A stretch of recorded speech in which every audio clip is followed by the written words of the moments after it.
Donc voilà, aujourd'hui je suis à Andrézy encore pour un reportage sur l'élection législative dans la 7e circonscription. On va voir à la commémoration de l'appel du 18 juin pour voir s'il y a des candidats prétendant à la députation. Le combat aujourd'hui, comme vous l'avez jamais cessé depuis le début de cette guerre et depuis juin 1940. Notre cri maintenant, comme toujours, est un cri de combat, parce que le chemin du combat est aussi le chemin de la liberté et le chemin de l'honneur. C'est la voie de la mère patrie.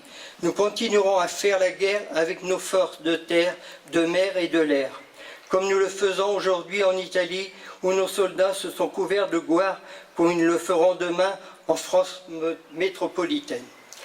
Désormais, le général de Gaulle va avoir tout seul l'objectif de rétablir un État souverain face aux volontés d'ingérence étrangères et de reconstruire le pays et d'assurer la présence de la France dans les négociations de paix.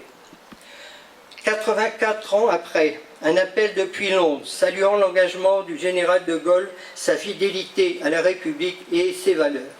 Pour lui, il n'avait jamais cessé d'exister, selon ses qualités de rassembler et de combattant autour d'un idéal, rendre la France son rayonnement. 39 ans et il s'appelle Charles de Gaulle.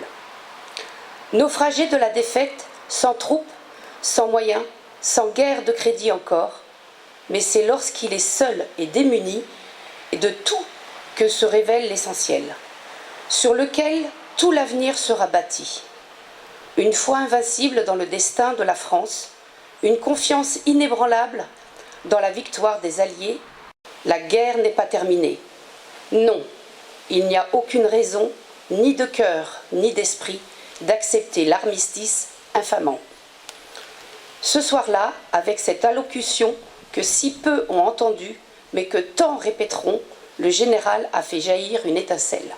Coste du centre des pompiers de Chanteloup-les-Vignes, mesdames et messieurs les élus d'Andrézy, messieurs les présidents et membres des associations des anciens combattants et des victimes de guerre, chers tous. Le général de Gaulle reste en effet pour la France, pour l'Europe et pour le monde l'un des plus grands personnages du